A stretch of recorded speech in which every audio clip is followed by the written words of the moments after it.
May buntag, Sir Ted, at Ma'am Angela, Ma'am Ruth, sa mga kababayan nating nakikinig Oo. ngayong umaga. Oh, Isang magandang umaga po sa inyo lahat. Maraming salamat po. karon lang muna mata? Medyo putol-putol na po yung tulog. Inabot po ako ng alas 5 kanina. Opo, opo. Sa kaka-monitor po ng partial and unofficial result. Ano yan, di ka muna makatulog kasi baka pagising mo, iba na resulta. Kaya nga po kasi kahapon, umabot na siya ng 26, biglang naging 21. Kaya minomonitor po natin. Pero anyway, lahat naman ay bumaba. Pero antayin na lang po natin ang Okay. official tally. Anyway, sige po. So, Senator Sir, anong pakiramdam mo na mukha naman talagang klaro na ikaw ang number 1? Alam mo po, napakahalaga po sa amin bilang isang re-electionist po na mabigyan po ng pagkakataon. Kasi parang performance rating na po namin ito kung nagtrabaho ba kami sa nakaraang 6 na taon. Ako naman po, nagtrabaho po ako for the past 6 years kahit sang sulok ng Pilipinas. Ay gusto ko talagang ilapit ang serbisyo ng gobyerno sa ating mga kababayan. Lalo-lalo na po sa medical services. Natutuwa po ako. Alam mo, hirap na hirap po kami nitong kampanyang ito. Very challenging. Unlike during my first run as senator, dyan po, nasa administration kami. Dyan po si dating Pangulong Duterte. Ito po, napakaraming challenges po na nangyari sa aming kampanya. Ako naman po, si Pangulong Duterte ay aking inspirasyon. Pero kahit kailan po nung unang maalala ko po nung unang araw ng aking termino bilang senador, nung natanong ko siya, hindi naman po siya nakikialam sa amin sa politika. Isa lang po sinabi niya sa akin, gawin mo lang yung tama, hindi ka magkakamali, unahin mo yung interes ng bayan, interes ng Pilipino, hindi ka magkakamali. At po patuloy kong ginagawa sa ngayon. Serbisyo, pagmamalasakit at sipag po ang ginagawa ko. Salamat po sa inyong tiwala. Assuming mananalo po kami with the partial and unofficial result po. Ayoko naman po pangunahan ang lahat, pero with all sincerity and humility, maraming salamat po sa tiwala at suporta. Hindi ko po sasayangin yung tiwalang binigay niyo po sa akin. Magsiservisyo po ako. Opo. Senator Bong, hindi ho naman may tatanggi. Ang kantsaw nga sa inyo ng kapwa nyo, Senador, day 1 pa lang after winning the 2019 election, nangangampanya na kayo sa lahat na nasunugan, nandun kayo, araw-araw yan, pati ang inyong malasakit and centers po na binuo nga. Sa pagkakataon pong ito, ano po ang maaari nyo talagang mabigyan po ng malaking credit?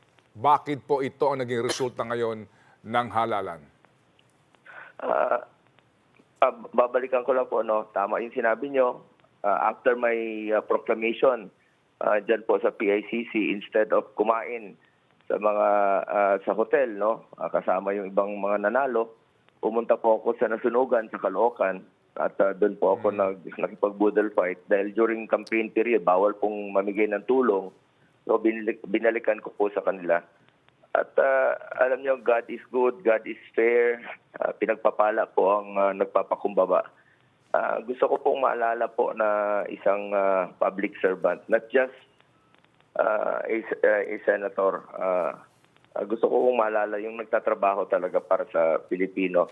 At yan po ang plano kong patuloy na gagawin, more sipag, more serbisyo po at pagmamalasakit sa ating mga kababayan. Gusto kong magsulong ng mga batas na makikinabang po yung Pilipino. Huwag natin pahirapan ng Pilipino, pera naman ng Pilipino yan. Halimbawa, ito mga tulong sa mga kababayan natin, mga ayuda, mga medical assistance, dapat po hindi po politiko ang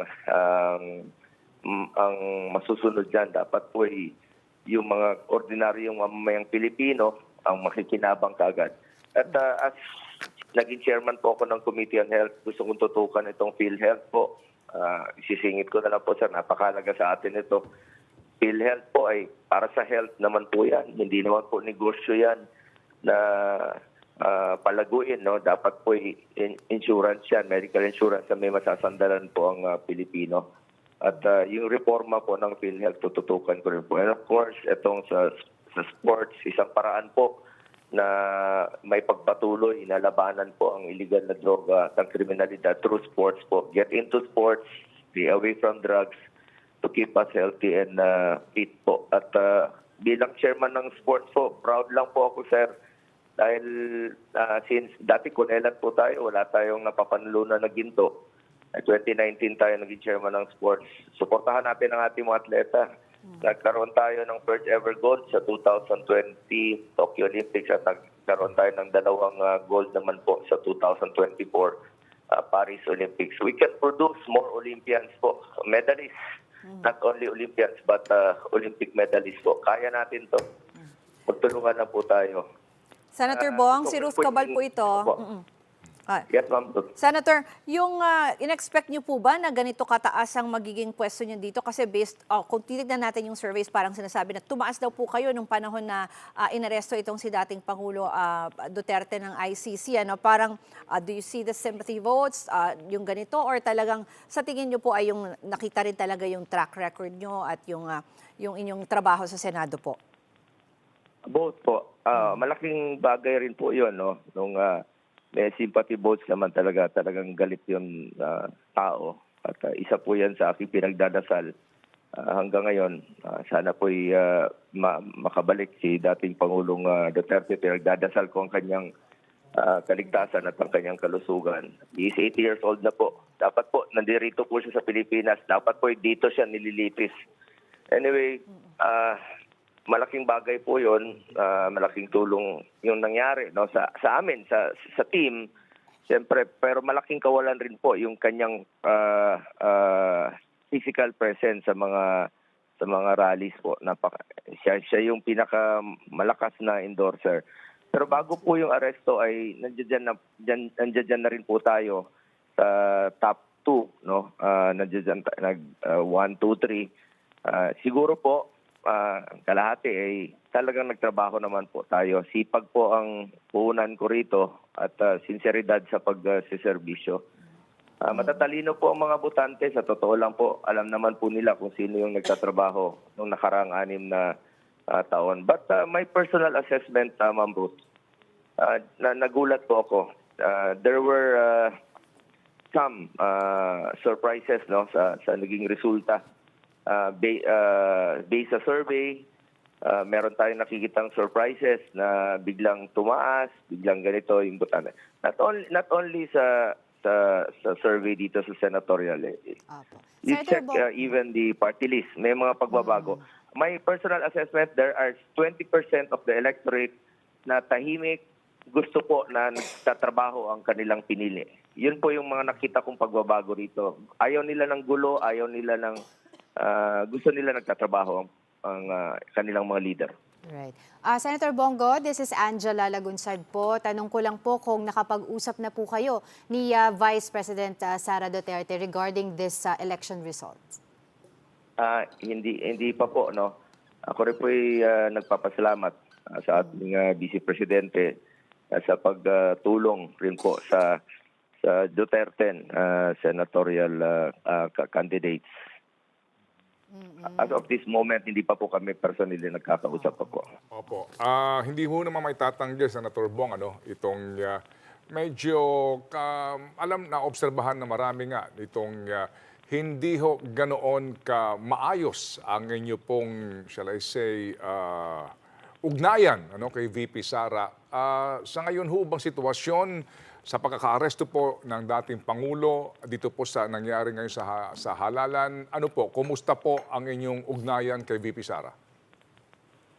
Wala naman po kaming problema. Ibig ko po sabihin, anak po siya ng dati kong boss. No? Magkasama naman po kami sa kampanya.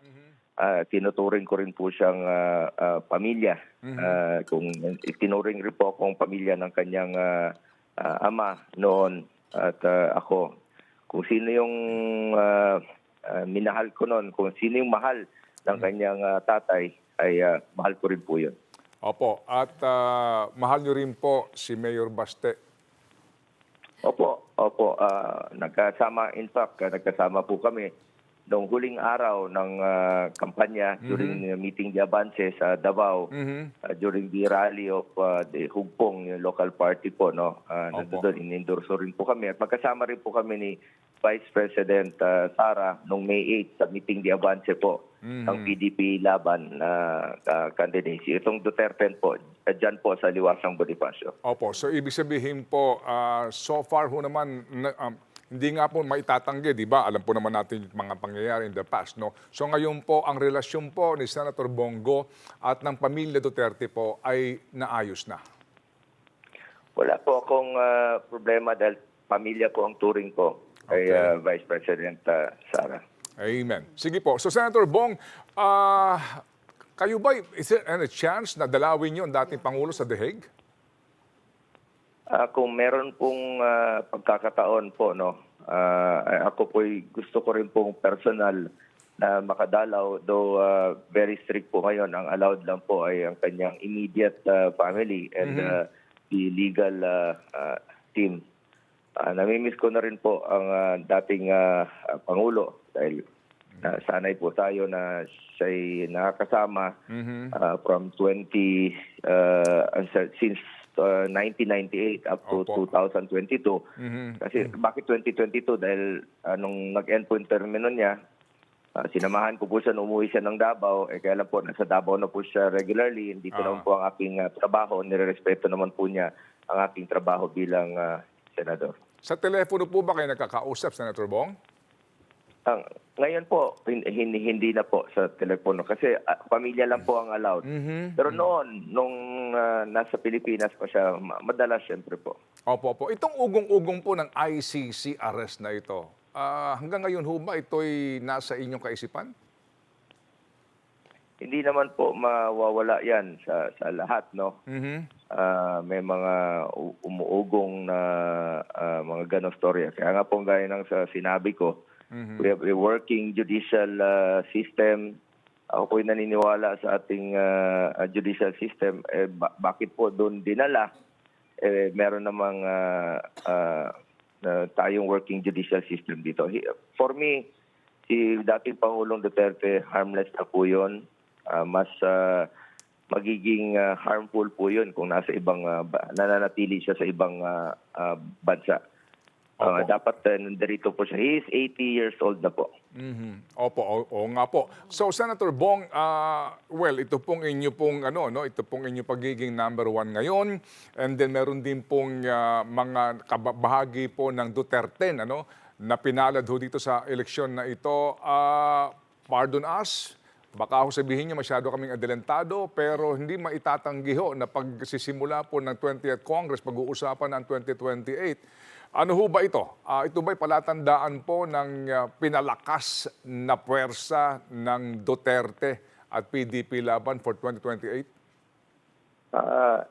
Siyempre, gusto namin i-strengthen yung partido, yung PDP. Though itong midterm po, talaga hirap kami sa sariling sikap. Kanya-kanya kami ritong paano kami to come up with a decent rally and a motorcade. Kami talagang kaming kusa mismo naghirap dito na sariling sikap po itong kampanyang ito. Very challenging po ito sa akin. Lessons learned po nito, paano natin i-strengthen yung partido. Pero ayaw ko munang pag-usapan yan, Sir Ted, yung 2028. Gusto ko munang unahin yung pagsiservisyo muna sa ating mga kababayan. Yan naman po ang kaya tayo nilagay rito. Salamat sa Panginoon at sa taong bayan. In-expect po ng taong bayan ay makapagtrabaho na po kami. Let's buckle down to work. Dahil para sa akin, itong electorate na bumoto po ngayon, parang tahimik, pero gusto nila nagtatrabaho tayo para sa Pilipino. Okay. May pahabol na pong tanong si Angela. Po, Senator Bongo, meron po ba tayong impormasyon kung nakarating na po ba kay former President Rodrigo Duterte itong resulta ng eleksyon? Siya din po ay lamang na lamang po sa Davao bilang mayor po. Opo, according to Ma'am Hanilet, naparating na po daw yung resulta na aside from the local yung candidacy niya, ito po sa national rin po na parating na. Opo. So, Senator Bongo, siguro po, pwede kayong tanungin. Dahil kita ho naman ang inyong, sa inyong tinig, rinig namin po ang pagod. Kita ho naman din ang inyong pong pinagdaanan dito po sa kampanyang ito. Tanong, saan ka magbabakasyon, sir? Trabaho po muna ako, sir. Gusto kong Opo, mabalikan muna yung mga hindi natin napuntahan na halimbawa yung mga nasunugan nung panahon ng kampanya. Bawal po. Unahin ko muna sila dahil kaya naman tayo nilagay dito para makapag-serbisyo po. Dapat walang kapaguran ng pagsiservisyo sa ating mga kababayang Pilipino. Baka na naman kantsawang kayo niyan ng kapwa ang senador. Day 1 pa lang after winning, nangangampanya ka na kaagad. Ay, hindi ko naman po kailangan na mangampanya dahil para po Opo. sa akin, Opo. nakagawian ko na po. Bisyo ko po ang magserbisyo sa ating mga kababayang Pilipino po. Naging bisyo ko ng pagsiservisyo. Kaya hindi na po bago sa kanila. Pag nakikita nila sa Senado, sabi nila, minsan tinatawag na nga akong boy sunog doon. Dahil, bakit kanina nandun ka sa nasunugan, ngayon nandito ka na sa Senado? Yan po ang pinangako ko sa taong bayan, kahit sang sulok kayo ng Pilipinas, mabagyo, lindol, putok ng bulkan, itong buhawi, o itong lahat ng disaster ay pinupuntahan ko. Gusto ko lang pong babanggitin, sir, bilang Yes, sir. principal author at co-sponsor po ng Ligtas Pinoy Center. Ito po yung mga evacuation center, pagtatayo ng evacuation center. Instead na ibigyan ng prioridad yung mga ibang proyekto na hindi naman napapakinabangan, ito po napakahalaga po nitong evacuation center para tuwing may sunog, baha, putok ng bulkan o bagyo, lindol, may gagamitan po yung mga kababayan natin. Mga evacuees po, maayos na evacuation center. Batas na po ito na isinulong rin po natin. Siningit ko lang po dahil doon ko po ito na nakita. First-hand experience ko po yan pag bumaba ka sa tao. Sige po. Senator Bongo, salamat kanimo bay, ha? Congratulations po, Senator Bong. Sir Ted, Ma'am Ruth, Ma'am Angela, at sa mga kababayan nating Pilipino, maraming salamat po.